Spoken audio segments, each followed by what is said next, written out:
Fala pessoal, tudo bem com vocês? E nesse vídeo você vai ver vários projetos do novo estádio do Boca Juniors, tá? Eles estão decidindo, mas os projetos são legais demais.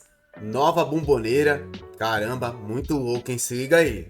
It's the one stadium where the walls literally shake from the roar of its fans. At the heart of Buenos Aires, Argentina, home to a chocolate box-shaped stadium where Carlos Tevez became a symbol, and where a young Diego Maradona scored his first professional goal at just 16 years old, to later become a tremendous legend. This is none other than La Bombonera, and with it reaching its 85th anniversary this year, it is safe to say that it is time for a massive renovation. Now, this multi-million-dollar expansion plan aims to propel the stadium into the best stadium in South America. Home of the football team, Club Atlético Boca Juniors, La Bombonera has been their ground since its inauguration in 1940. With its steep stands and unique D shape, La Bombonera's architecture is a marvel of stadium design. It was built with 3 steep stands and a flat side housing luxury boxes, as La Boca was one of the most crowded neighborhoods in Buenos Aires, leaving little space for the stadium's construction. More on why that's important later. But what's fascinating is that this so-called design quirk is actually what makes the chants of La Doce so deafening. The stadium's steep enclosed stands and asymmetrical D shape act almost like a sound chamber, trapping noise and amplifying it back toward the pitch. Unlike more open or oval-shaped stadiums where sound can dissipate, La Bombonera holds the roar in, turning every chant, drumbeat, and goal celebration into a physical force that rattles through your chest. It's why football fans often describe match days at La Bombonera as life-changing. But while the stadium's sound and atmosphere are matched only by a handful of stadiums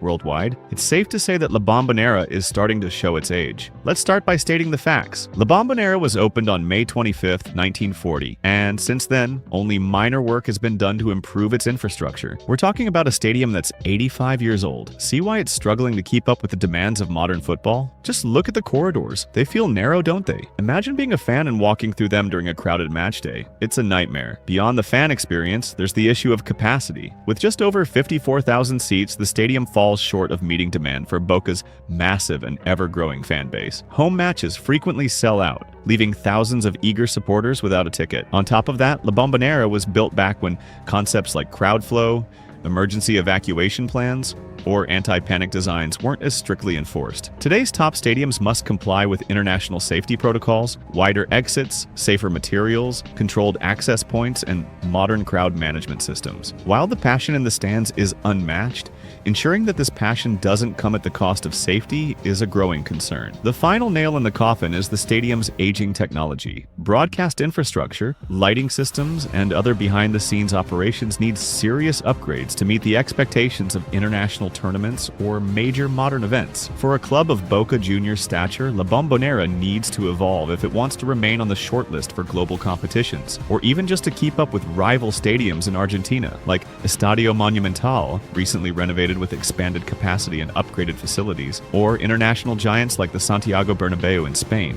which is undergoing a multi-billion euro transformation, complete with a retractable roof, 360-degree screen, and cutting-edge technology, which we covered in this video. Knowing that time was of the essence, the stadium's management took matters into their own hands. In August 2023, Boca made the first move to expand the stadium. Former President Jorge Amor Ameal lodged a proposal with the city of Buenos Aires, seeking the green light to pursue a project that would not only expand La Bombonera's current capacity of 54,000 to 82,000, but also change La Bombonera completely. This is the incredible proposal known as Bombonera 360. This ambitious plan aims to transform the current stadium into a fully enclosed arena. The vision includes constructing new stands to complete the oval shape, enhancing acoustics, and preserving the stadium's unique atmosphere. This would involve raising the height of the playing field and adding a 4th tier to the stadium. The revamped stadium would also serve multiple purposes beyond football matches. Plans include incorporating commercial and cultural spaces, a micro-stadium for various events, and green areas to integrate the stadium seamlessly with the urban environment. But what's stopping La Bombonera from moving forward with this plan immediately? The real answer will surprise you. Estimated renovation costs for La Bombonera have hovered around 70 to 100 million US dollars, depending on how ambitious the expansion and modernization plans get. And while that's no small sum,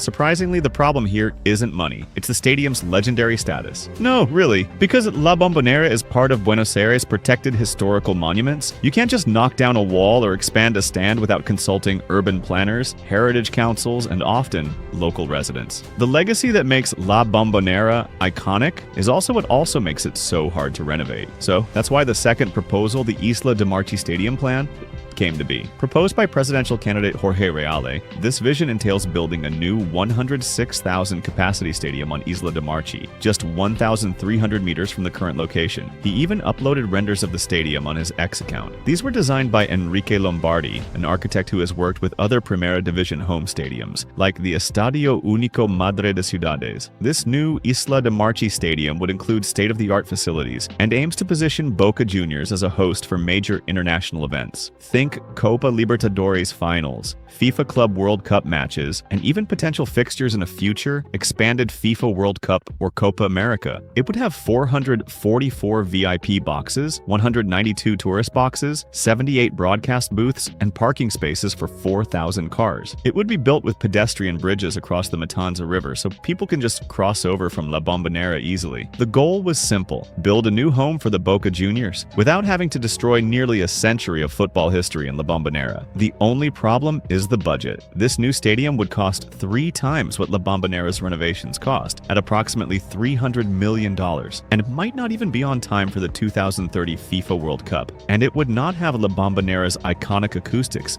due to their different designs. But here's where things get interesting. Meet Proyecto Esloveno, the final proposal, and possibly the best one of all. Remember when I mentioned that the neighborhood where it was built was crowded, making building space limited? Well, this might solve the problem right away. So, Proyecto Esloveno was submitted by Fabian Fiori, a former Boca Juniors executive and architect closely involved with club infrastructure planning, so he knows both the heart of the fans and the bones of the stadium. Proyecto Esloveno suggests a more surgical approach. Rather than overhauling entire city blocks, why not just build 3 new stands by purchasing only the properties directly in front of the stadium? This is a win-win situation. It preserves the neighborhood's character while avoiding massive expropriations. It would also keep the stadium's legendary acoustics intact and also raise capacity to around 75,000, a few thousand short of what the ambitious Bombonera 360 envisions, but cheaper, faster to build, and more popular with local residents. It's a compromise between tradition and progress, and for many, it might just be the perfect middle ground. The final hurdle was only recently cleared. La Bombonera, which had been on the protected properties list for decades, was officially taken off, allowing the club to move forward with its renovation plans. Work is set to begin this year, though it's still unclear which proposal will ultimately be chosen. Beyond football, let's remember that La Bombonera also serves as a cultural hub for Buenos Aires. The Museo de la Pasión Boquense, located within the stadium, offers fans a journey through Boca Juniors' illustrious history, showcasing memorabilia, interactive exhibits, and tributes to club legends. Diego Maradona had an executive box of his own. This is a stadium that has seen the best of the best for 4 generations. Even its exterior is adorned with vibrant murals reflecting the rich culture of La Boca, turning it into a canvas that tells stories of both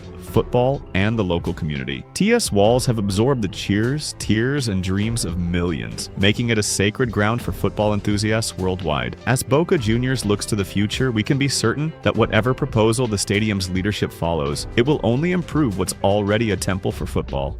Então, pessoal, vocês viram aí no vídeo a nova Bombonera. Eles têm alguns projetos, tem projeto de reforma dessa Bombonera atual, mas tem um projeto de um estádio novo, zerado, tá? 1,5 km, mais ou menos, do estádio atual da Bombonera, do estádio atual do Boca Juniors.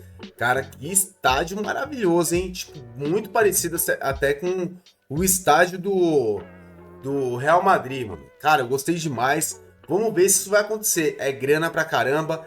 Mais de 300 milhões de dólares. A gente tá falando de mais de 1,5 bilhão de reais. Não sei se os caras vão conseguir fazer, mas se conseguir, vai ser um belíssimo estádio aqui na América do Sul.